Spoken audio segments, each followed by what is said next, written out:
Formado em Direito, natural de Aracaju, José Anderson do Nascimento construiu uma carreira memorável na área pública, jurídica e também na área literária. Detalhes da história deste sergipano você vai conhecer agora, aqui no ID Aracaju. Seja bem-vindo, Anderson Nascimento. Muito obrigado pelo convite, quero agradecer a Paula, a Alessandra, por essa manifestação de amizade em me trazer até o ID Aracaju e poder conversar sobre a vida, sobre a nossa cidade, sobre a literatura, enfim, né, sobre os caminhos da vida jurídica, e fico aqui no aguardo da sua palavra. Anderson é filho de Manuel Nascimento e Dona Josefa. Uma raridade para a época ser filho único, né? Exato. Sempre morou em Aracaju? Sempre morei em Aracaju. Eu nasci na rua Laranjeiras, em frente ao antigo laboratório Foscola. Depois, meus pais mudaram-se para a rua São Cristóvão, 720, e tempos depois para a mesma rua, Rua São Cristóvão, número 518, bem no sopé bem da ali ladeira. Naquele miolinho, que a gente chamava a ladeira da Rua São Cristóvão, né? No início ali com a rua Capela, não é? De lá nos mudamos para a Rua Campos, né? Quando eu me casei, fui morar na Rua Duque de Caxias. E onde o professor Anderson iniciou as primeiras letras, os primeiros estudos? Né? As primeiras letras foram com minha mãe, não é? O ABC e a tabuada com meu pai. Né? Quer dizer, aí eu tive... Aquela tabuadazinha, mais um, dois... exatamente. Né? A aprendizagem inicial foi aí. Depois, aí já uns 5 anos por aí ou mais, eu fui matriculado no Jardim de Infância General Augusto Maynard, né, que era um jardim de infância público, a primeira experiência do ensino de crianças, do ensino infantil em Aracaju. Naquele prédio ali próximo à Praça Camerino mesmo? Exatamente ali, não é? Então, ali sob a orientação da professora Isabel Tiúba, mais conhecida como Bebé Tiúba, que foi assim um ícone da educação infantil em Aracaju, não é? E que introduziu não só a mim, mas como todas as crianças nas atividades lúdicas na música, no teatro, que era o projeto da época da educação infantil em Aracaju. Quer dizer, dali fui para Aí teve uma época que minha família residiu em Estância, não é? E eu fui aluno do Colégio Instituto Educandário Esperanto, que era do professor Azarias Santos. Passou quanto tempo lá em Estância? Pouco tempo, né? Assim, negócio de talvez 6 meses, 1 ano, por aí. Depois fui também na Estância do Instituto Dom Quirino, mais da professora Célia e do professor José Dias, e depois meus pais se mudaram para o Rio de Janeiro, quando eu estudei lá no Colégio Letícia, e depois retornamos para Aracaju. Aí eu já vou para o primário, mais já um pouco adiantado, aí com uns 11, 12 anos por aí, do Colégio Tobias Barreto.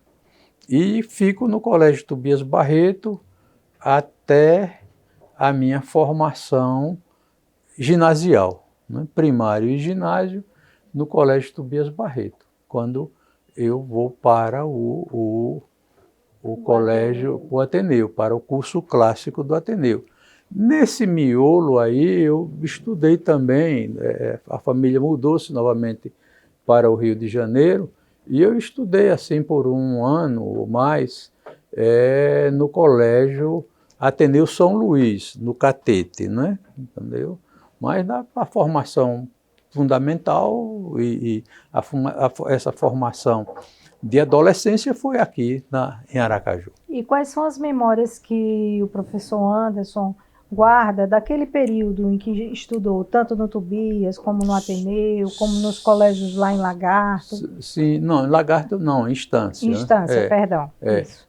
Aí, muitas atividades, não é? Colegas que eu tive, assim, dessa época na Estância, não é? Há pouco eu conversava, inclusive, com um deles. Eu já estava saindo quando eles estavam iniciando, eles bem mais jovens, que foram Paulo Amado, médico aqui em Aracaju, e o que faleceu recentemente, professor Luiz Fernando Ribeiro Sotelo. Eram bem mais novos do que eu, mas que convivíamos na mesma escola, né? E como eram as brincadeiras, as diversões da juventude na época? Era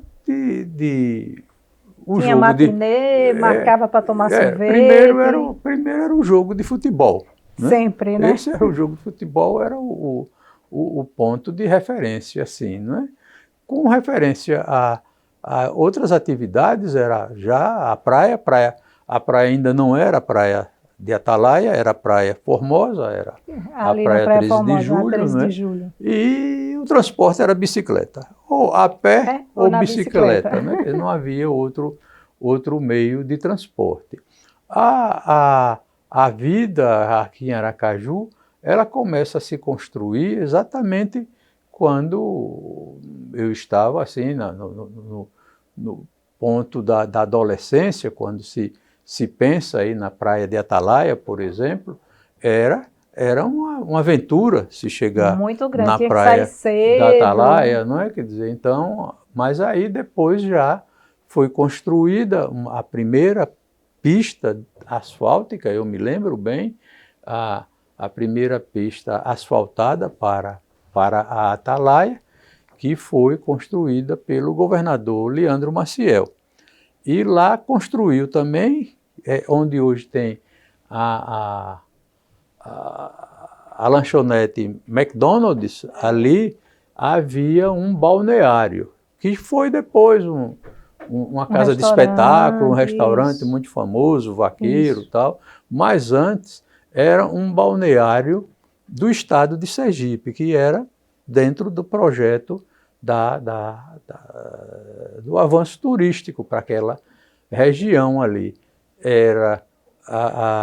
Havia as camarinhas que a gente alugava para colocar a roupa, porque no ônibus ninguém podia andar sujo de areia. Nem tão pouco só de sunga, de biquíni. E os homens nu da cintura para cima. Não tinha. Tinha que ir bem vestidinhos para entrar. Para chegar e no retorno tinha que tomar o banho de água doce lá, que era com uma bomba de poço artesiano que a gente se limpava daquela areia para retornar. Boas lembranças, boas né? lembranças, exatamente isso. E aí tem isso, quer dizer, se perdesse também aquele ônibus naquela lotação, naqueles horários que eram já definidos, a gente voltava a pé.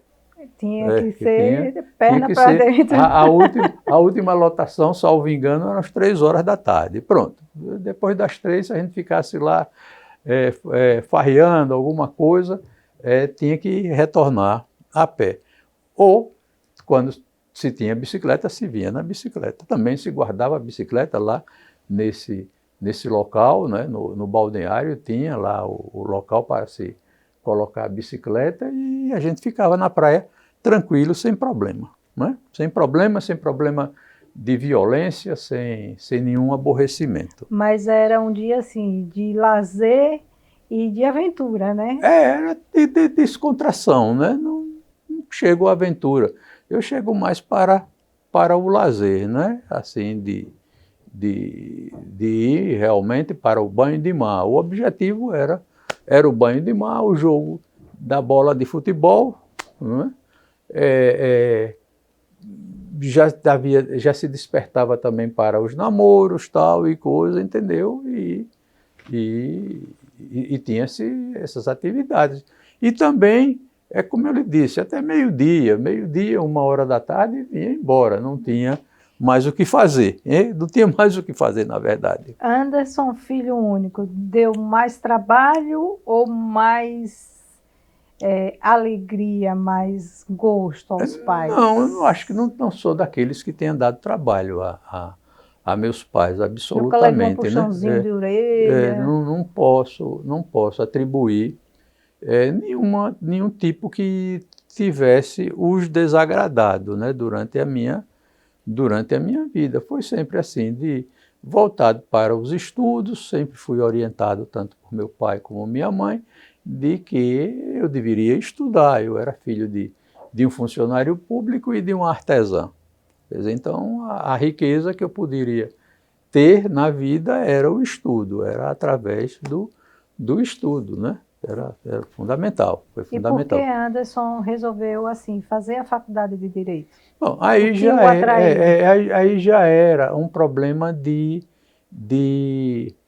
orientação, de estudo de ciências humanas, né? Quer dizer, então eu já vinha me projetando, talvez, né? Tivesse algum incentivo de algum amigo, de algum professor na época, não é? Mas era sempre para o estudo da língua portuguesa, né? Fui muito incentivado pelos professores Ofenísia Freire e João Costa. Então aí a língua portuguesa, João Costa, né? A língua portuguesa era assim a porta de entrada para o vestibular de direito, para o vestibular de filosofia, né? De línguas,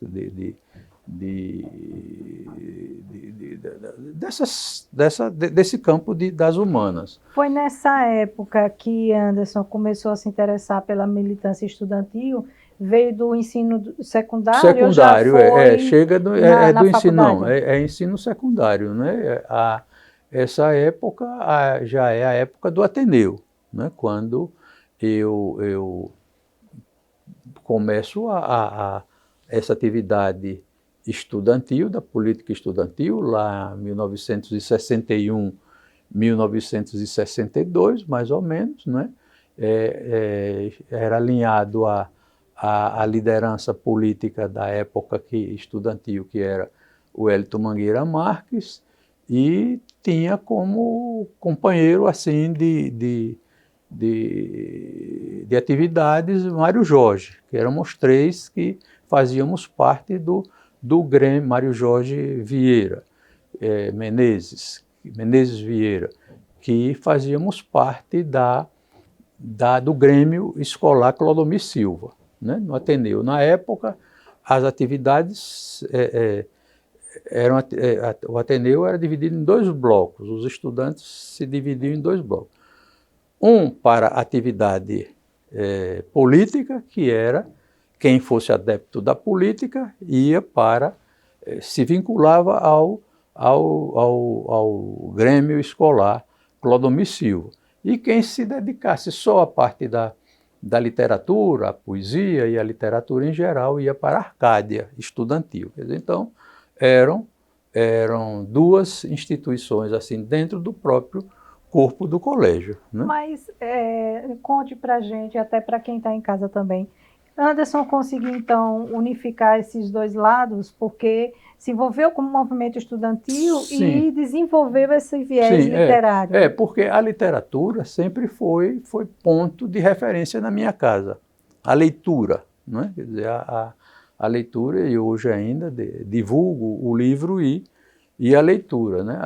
A literatura, então, foi sempre isso. E é como ele disse, quer dizer, nós tínhamos a atividade política estudantil, mas não nos afastávamos das atividades escolares. E as atividades escolares da época eram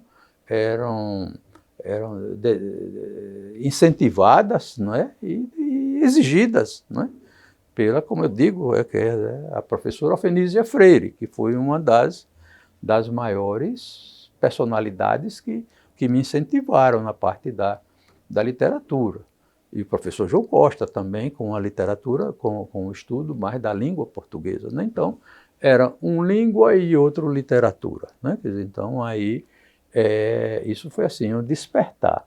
Não é? Também depois tive outra incentivadora no campo da cultura, da língua e da literatura francesa, que foi a professora Maria da Glória Menezes Portugal, conhecida como professora Glorita Portugal. Então foram personalidades da minha vida estudantil, de ensino médio, né? Que me despertaram exatamente essa parte, e para a própria parte do direito, do estudo do direito, né? O estudo do direito despertava também nos rapazes de classe média a possibilidade não só de desenvolverem maiores atividades intelectuais, não é? Era como ainda é assim, a porta de entrada para muitas profissões, não é? E aí nós já tínhamos também essa perspectiva de que era o único curso que você já saía profissional, não é? Porque na nossa época nós já saíamos profissional, nós não precisávamos de estar fazendo curso de ordem, não é? Não havia o curso de ordem porque a faculdade capacitava as pessoas para o exercício de qualquer profissão. Essa jornalista aqui ficou sabendo também que o senhor chegou a ser colaborador de alguns jornais, sim, aqui do estado. Sim, né? Sim. Foi durante a faculdade, foi logo após se formar? Em que período? Como foi essa experiência? Ainda como estudante. Eu tinha um colega que já era, colega e amigo, que já era ligado ao jornalismo, que era Luiz Antônio Barreto. Luiz Antônio Barreto já foi meu colega no curso, no terceiro ano, mais ou menos, terceiro ou quarto ano do ginásio, no Colégio Tobias Barreto. E a partir daí, ele tinha vindo do interior, mas já era vinculado à Gazeta de Sergipe. E então me atrai para iniciar também os estudos, um trabalho na Gazeta de Sergipe como jornalistas de rua. Lá nós já encontrávamos outro expoente do jornalismo em Sergipe, que era jovem, assim, da mesma idade nossa, porque nós somos do ano de 1944, tanto eu como Luiz Antônio, e tinha esse outro que já estava há mais tempo, que era Ivan Valença, que inclusive foi homenageado recentemente. Aí, porque também, então, fizemos parte de um corpo de estudantes, ainda ginasianos ou de ensino médio, dentro da Gazeta de Sergipe, que éramos coordenados por Pascoal Dávila Mainar, o pai do jornalista Pascoal Mainar, exatamente. Eu ainda cheguei a trabalhar com Ivan Valença lá no Jornal da Cidade, né? Uma pessoa ímpar, né? Exatamente. Pessoa maravilhosa. Professor, a gente trouxe aqui depoimentos de amigos também falando um pouco sobre quem é Anderson Nascimento. Eu gostaria que o senhor ouvisse aqui, né, o primeiro deles. Falar sobre o professor José Anderson Nascimento, presidente da Academia Sergipana de Letras, é para mim uma grande satisfação, até porque eu tive a honra de ser seu aluno na Faculdade de Direito da Universidade Federal de Sergipe. Isso já tem algumas décadas e fez com que eu me aproximasse dele e o conhecesse mais intelectualmente. O Dr. Anderson Nascimento foi jornalista, professor, escritor, jurista, advogado, magistrado. tem uma contribuição imensa para a cultura, para a memória e para o desenvolvimento cultural do Estado de Sergipe. Sergipe deverá sempre lembrar de Anderson Nascimento como aquele que sempre cuidou da memória e da história do nosso Estado. Então, eu agradeço assim a manifestação, o pronunciamento do professor José Anselmo de Oliveira, meu confrade na Academia Sergipana de Letras e também na Academia Sergipana de Educação, uma das personalidades da vida cultural do Estado de Sergipe, né? E que essa homenagem gratifica muito o meu coração, a minha vida, porque vem assim de um aluno, né? Como ele falou, que eu mesmo fui professor da Faculdade de Direito da Universidade Federal de Sergipe por mais de 40 anos. Então, muitas né, pessoas que hoje estão assim no exercício de cargos da magistratura, do Ministério Público, né, tanto da primeiro grau como a nível de tribunal também foram assim meus alunos, né, advogados, militantes hoje, né, foram meus alunos tanto no campo do direito eleitoral como no campo do direito processual civil, que foram as disciplinas que eu ministrei na universidade.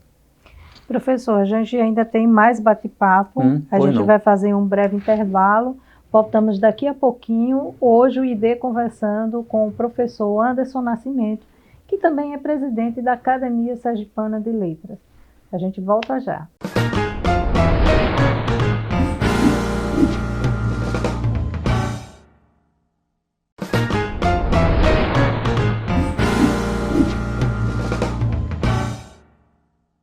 Estamos de volta com o ID Aracaju, hoje conversando com o presidente da Academia Sergipana de Letras, Anderson Nascimento.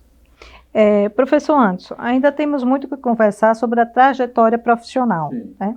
A gente percebe que o senhor é uma pessoa muito ativa, né, desde jovem, porque, olha, mestre em Direito, advogado, professor, né, se envolveu em movimento estudantil, ainda é maçom e faz parte do Lions. Sim. De onde vem tanto fôlego?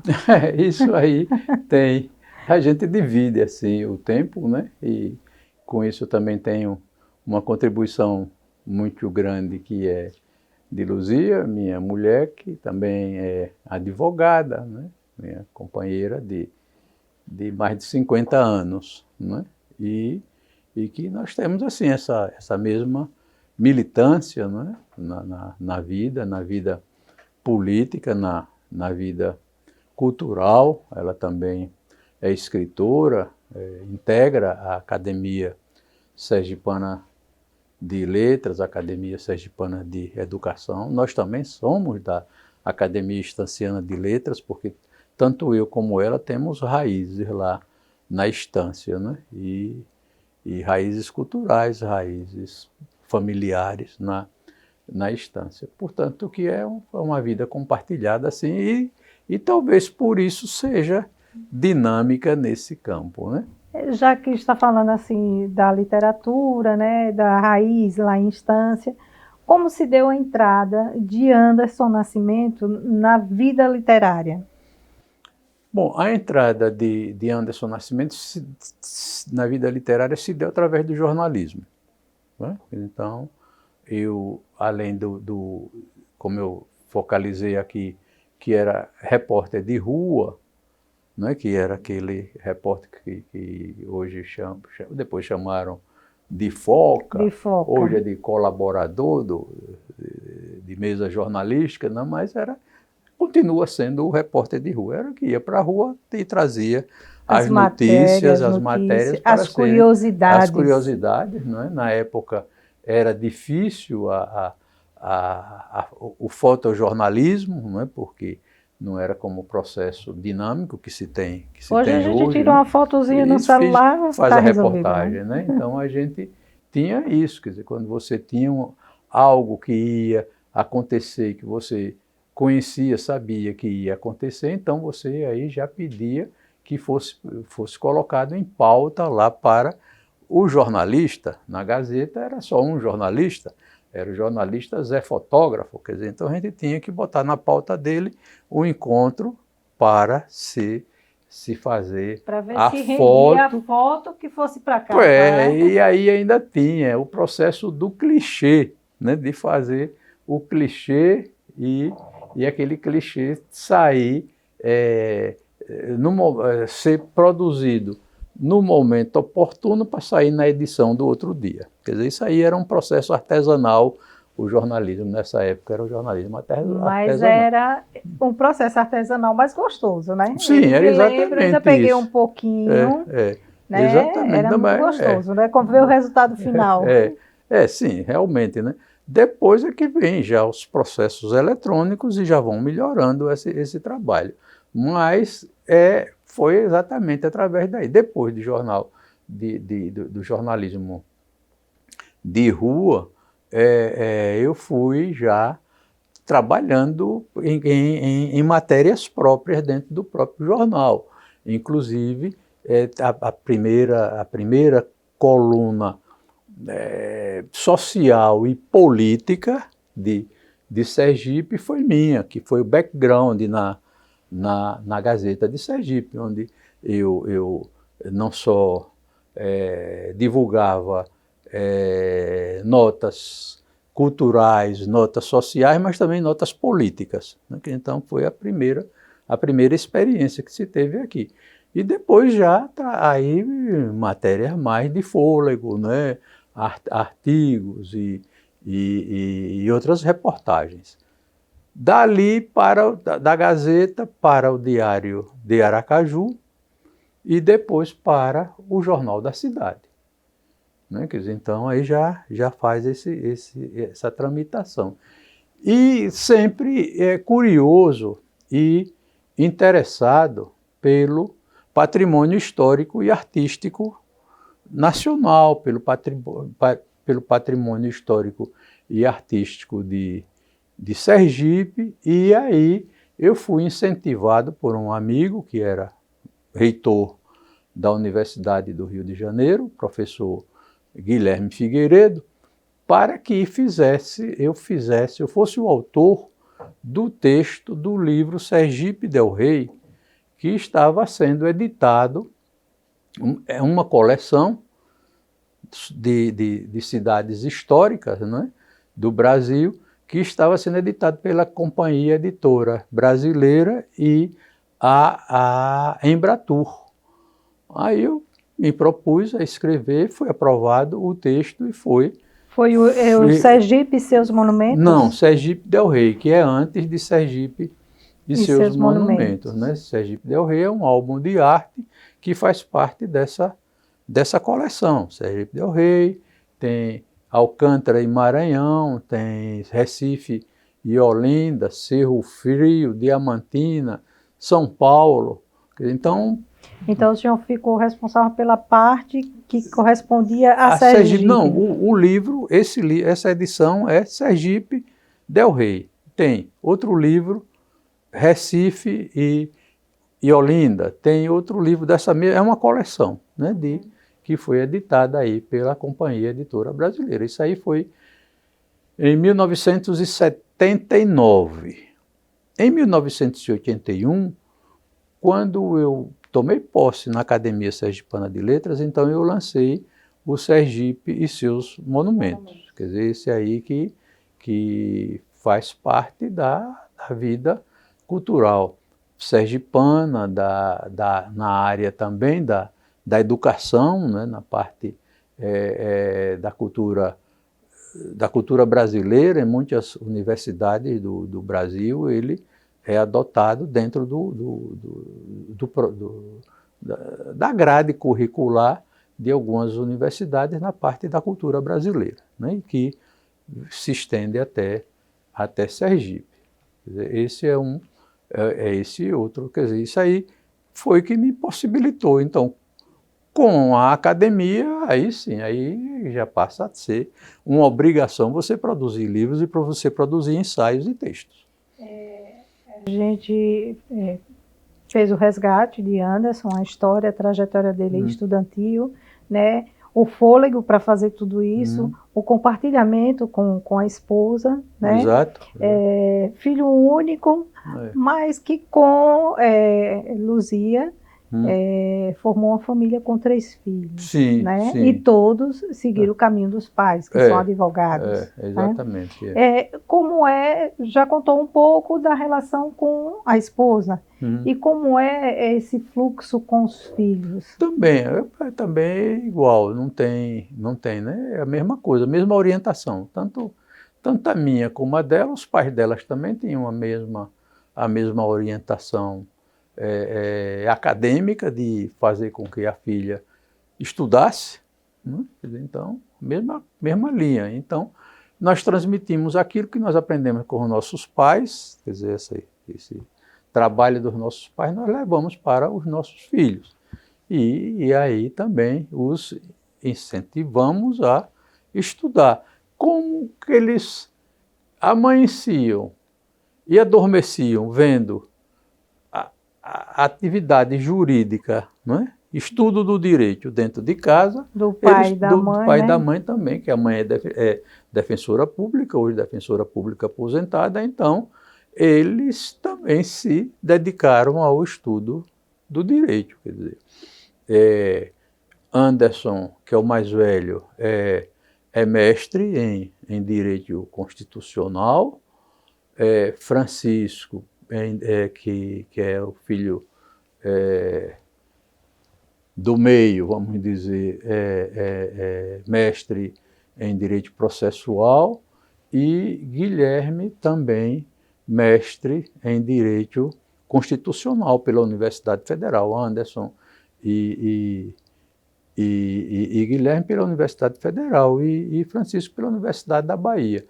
Então, aí tem esse relacionamento todo. Eles são profissionais do direito, Anderson é profissional do direito, Francisco é profissional do direito, é juiz de direito, Guilherme é advogado, né, e exerce cargos de cargos públicos, de coordenação em tribunais, né?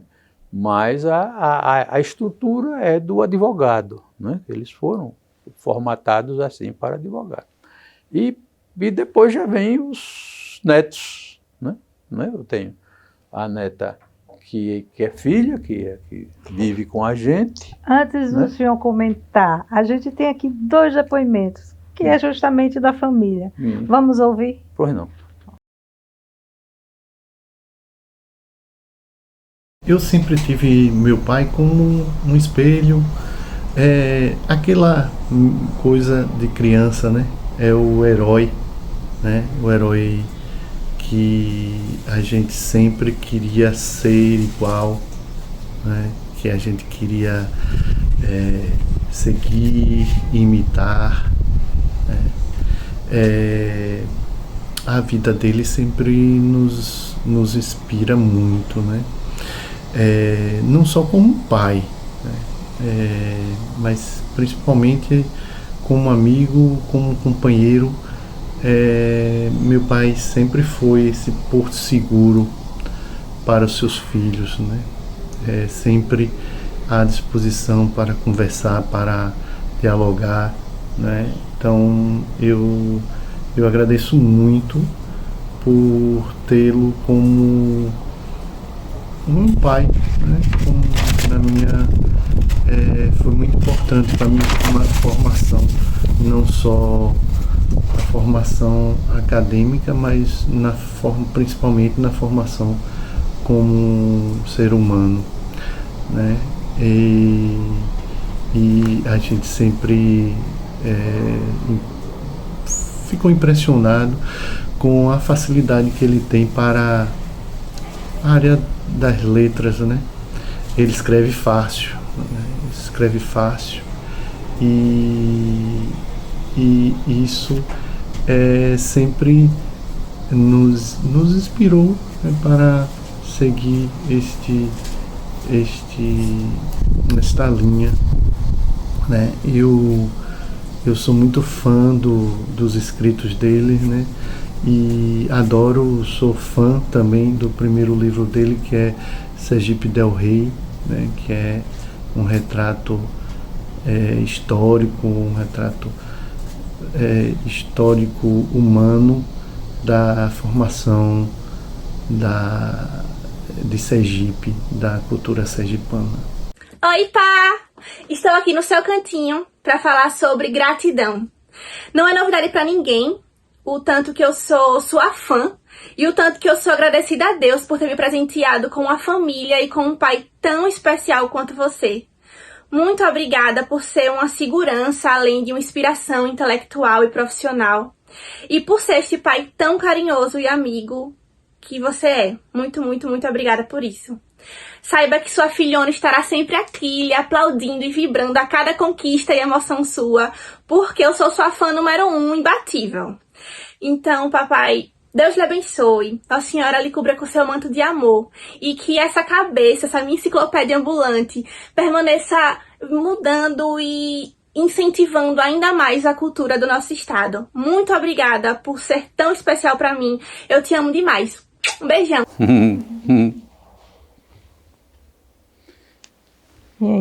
Então, é como eu dizia, meus filhos, todos eles foram destacados assim para o estudo, né? Quer dizer, tenho os 3 filhos, tenho os netos, né?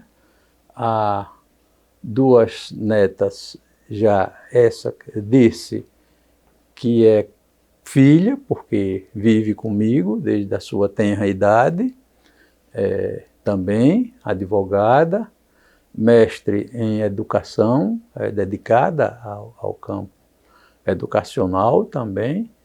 E tem Manuela, que é também minha neta, juíza recente no estado da Bahia, também bem jovem, bem assim, da mesma idade de Dirce.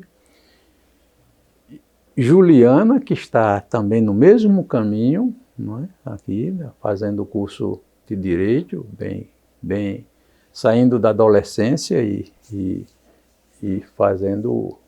entrando para a juventude, né? Fazendo seu curso de Direito. E Anderson Neto, que é engenheiro também, bem jovem, engenheiro mais jovem, assim, bem... Foi o único que não quis entrar na área do direito, não. Esse foi para a área da engenharia. Então, cada qual, né? Mas todos eles têm essa formação. E o resto, os outros são... Sim, tem o Cristiana também, que é a que começou com tudo isso. Também mestre em Direito pela Universidade Federal de Sergipe, doutora em Direito também pela Universidade Federal, professora de curso superior de Direito, de faculdades de Direito, né? Então é assim, a pessoa também muito destacada na vida cultural, jurídica, né? Assessora do presidente, trabalha na assessoria do presidente do Tribunal de Justiça, né? Ao passo que Guilherme trabalha como chefe de gabinete do conselheiro Carlos Pina de Assis no Tribunal de Contas do Estado, e Francisco, que é juiz de Direito em Salvador. Então são essas pessoas que os outros são menores, ainda estão na fase de estudantes. Professor, a gente vai para mais um intervalo. O ID Aracaju hoje está conversando com o professor Anderson Nascimento, sabendo um pouco da trajetória de vida pública, política e literária deste grande sergipano. A gente retorna já.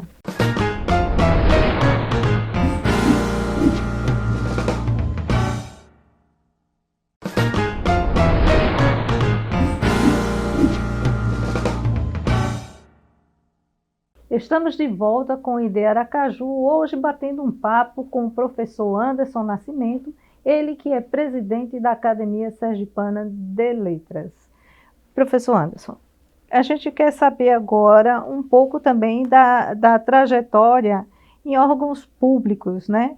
Do professor, do juiz, né? E também a gente soube que fez parte do Conselho Estadual de Cultura, tá? Então, nos conta um pouco assim, dessa trajetória do professor, do juiz e da iniciação no Conselho Estadual de Cultura. Bom, nos órgãos públicos eu começo aos 18 anos de idade como secretário de gabinete do prefeito Godofredo Diniz Gonçalves, do prefeito de Aracaju, grande prefeito de Aracaju. Começou um trabalho novo, aos né? 18 anos, um trabalho novo, né? Paralelamente, quer dizer, o primeiro trabalho, primeiro emprego, né? Paralelamente a isso, eu fazia o jornalismo da Gazeta, né? Mas aí já era trabalho formal, né? Já era um trabalho formal, ainda estudante do Ateneu, né? De lá eu depois deixo a prefeitura e fui dar aulas, fui ministrar aulas, aí já começa a atividade no magistério. Aí já começo, eu sou um dos fundadores do Colégio Presidente Costa e Silva, que hoje é professor João Costa, não é? Ministrava aulas também na escola normal. Escola Normal, Costa e Silva, lá no Marechal, não sei o nome atual, o que era Marechal também, professor fundador do Marechal Castelo Branco, lá no bairro Industrial. E fui professor também do Ateneu e da antiga Escola Técnica de Comércio de Sergipe, que não tem mais, que foi extinta, né? Então, aí fiquei no magistério estadual, depois faço concurso para a Universidade Federal de Sergipe, para a Faculdade de Direito da Universidade de Sergipe, e ingressei no ensino da universidade em 1973. Né? Aí, bem jovem ainda não era juiz de direito nem promotor. Não era advogado. Depois, aí, continuo a ser professor estadual. Nisso, depois fui convidado pelo professor Dr. Antônio Garcia Filho, que era presidente do Conselho Estadual de Cultura, para ir ser o secretário-geral do Conselho. Seguidamente, faço concurso para o Ministério Público, fui aprovado e fui nomeado promotor de Porto da Folha. Depois passei pouco tempo no Ministério Público, uns 6 meses mais ou menos, porque havia sido aprovado para o cargo de juiz de direito do estado de Sergipe. E fui nomeado juiz de Nossa Senhora das Dores. Depois fui promovido para a comarca de Itabaiana, onde passei 4 anos, mais ou menos, e finalmente venho para Aracaju. E quando completei o tempo de aposentadoria, aposentei-me da magistratura e voltei à militância da advocacia, onde permaneço até hoje. Aposentei-me como professor da Universidade Federal de Sergipe e aí passei a ter outras atividades. Eu fui conselheiro como você mesmo falou, fui conselheiro do Conselho Estadual de Cultura, fui seu presidente também, né? E tenho sido eleito, reeleito, tré-eleito várias vezes presidente da Academia Sergipana de Letras, que é uma função que muito me dignifica. Essa questão do Conselho Estadual de Cultura, como foi a experiência? Deixou algum marco no Conselho? O Conselho bem interessante, é uma atividade bem interessante porque faz parte da própria estrutura cultural do Estado, não é? Por lá, todas as demandas dos escritores, das pessoas que colocam seus livros à apreciação do Conselho, é uma atividade importante e que dali se encaminha para a Secretaria de Cultura, hoje Fundação Cultural, objetivando a publicação desses livros, né? Nessa época minha eu fui muito feliz porque os livros que eram indicados e aprovados no Conselho eram contemplados pelo então secretário da Cultura, o professor José Carlos Teixeira. Então, aprovado no Conselho, ele publicava o livro, né? Quer dizer, então não ficava aquela fila imensa que como não parava, quer dizer, outros secretários não tiveram, né? Não tiveram essa mesma linha de pensamento dele, né? Quer dizer, que era importante porque eu acho assim, importante para a pessoa, quando a pessoa coloca seu livro à apreciação do Conselho, né? E que o Conselho aprova, é um pressuposto de que vai ter o seu livro publicado. Mas aí com essa política econômica, essa transformação econômica do Brasil, aí já não se tem mais essa esperança já não é mais garantia. Antigamente a pessoa tinha esperança e era garantido. Hoje fica só na esperança da publicação. Quer dizer, então essa é uma realidade. Professor, quantos livros já o senhor tem publicado? Olha, eu tenho livros publicados na área jurídica, né, livros de temáticas de direito eleitoral. Aí devem ser uns 10 livros já por aí. Livros publicados por editoras de fora do estado, como em São Paulo, Rio de Janeiro, Ícone, Forense, Saraiva, quer dizer, são publicações assim. No campo também de direito de família, sobre divórcio, sobre separação de direito, ou separação judicial das pessoas, trabalhei muito com direito de família. No campo da sociologia e da antropologia, temos os livros Cangaceiros, Coiteiros e Volantes, que é uma temática permanente, não é? De estudo. Inclusive, uma curiosidade minha, há um interesse do professor sobre esse tema, né? Sobre o cangaço. Esse tema e mais recentemente eu publiquei Cangaceiros, mesmo que é a temática científica das causas do cangaço, né? As causas e as consequências do cangaço. O Cangaceiro, Coiteiros e Volantes é mais uma ficção romanceada, quer dizer, é um romance traçado em uma ficção, mas com bases históricas, quer dizer, não há nenhuma criação fantasiosa, né? Isso foram sempre assim, não só documentos, tratados com documentos, como também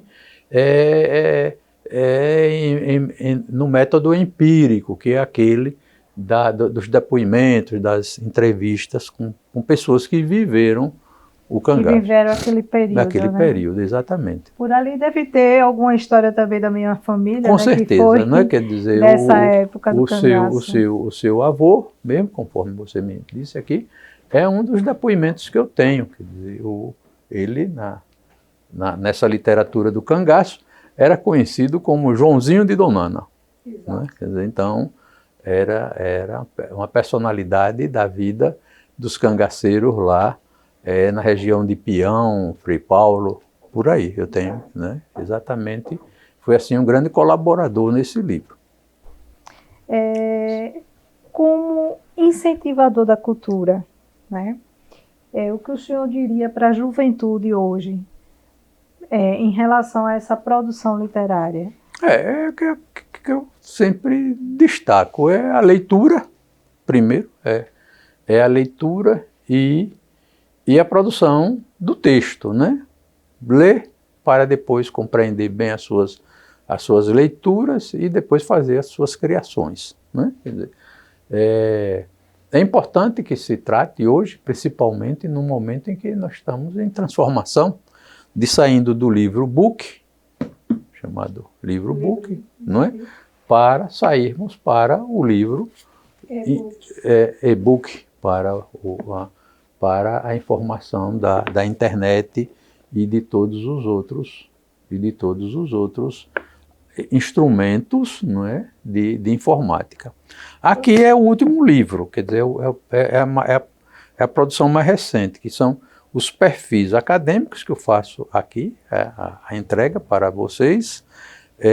Os perfis acadêmicos, ele é um trabalho bibliográfico, não é, de todos os acadêmicos que passaram pela Academia Sergipana de Letras nesses últimos 90 anos. Não é? Então, o trabalho é assim, foi um trabalho de fôlego e de muita pesquisa. Não né? é, de muita pesquisa, quer dizer, um trabalho aí dentro dos padrões científicos que ele foi elaborado. Então, nós estamos agora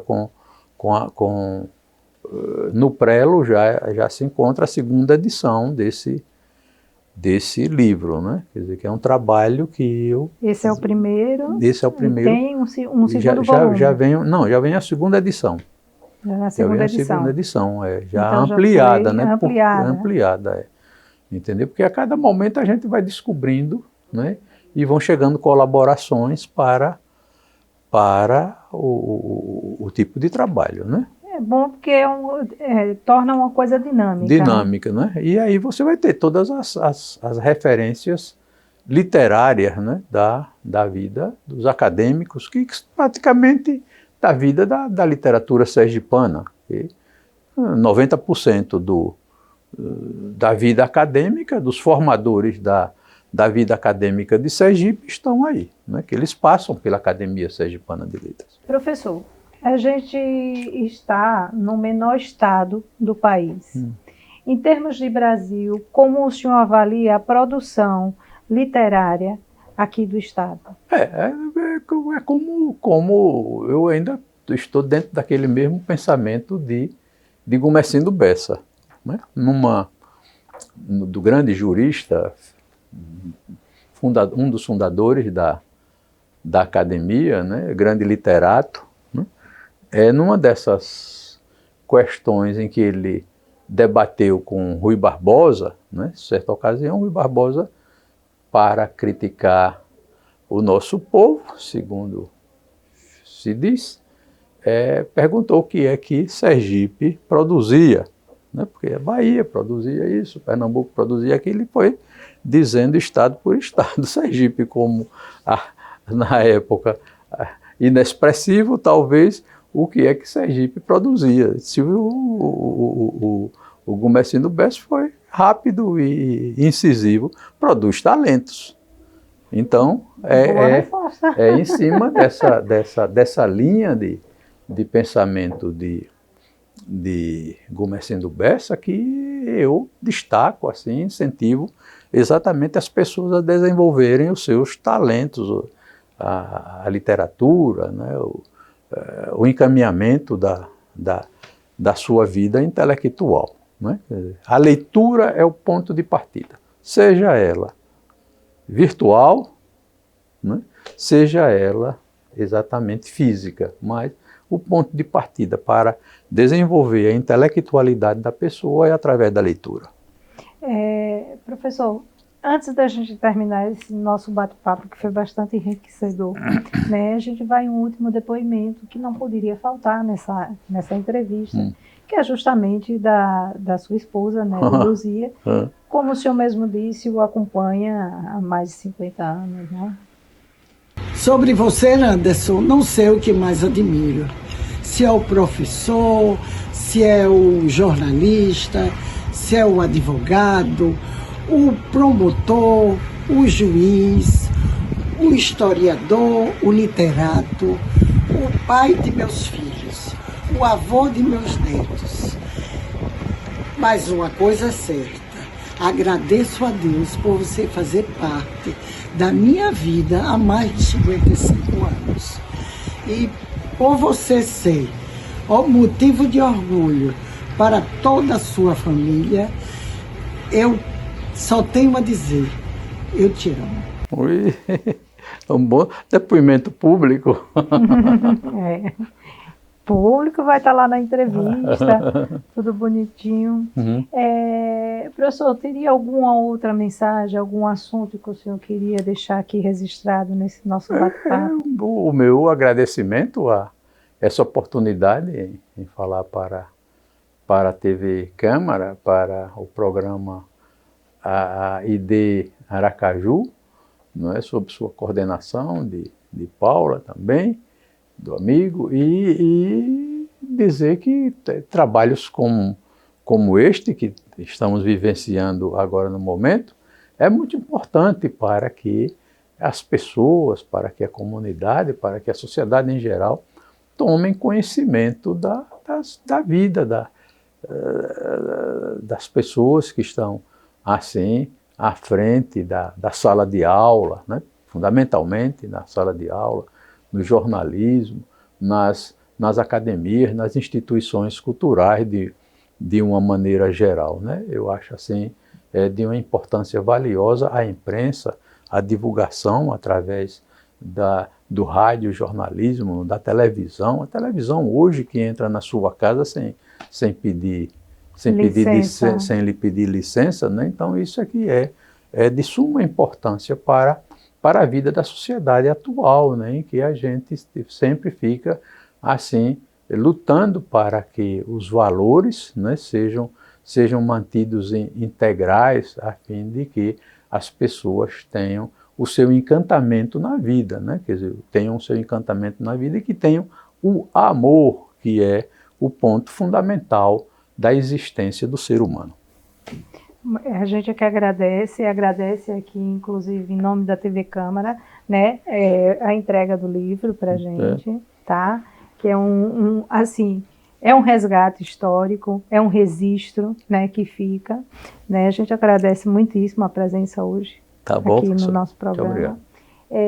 E o ID Aracaju vai ficando por aqui e a gente retorna numa outra edição conversando sobre a história de vida de uma outra personalidade aqui da nossa cidade e do nosso estado. Até lá!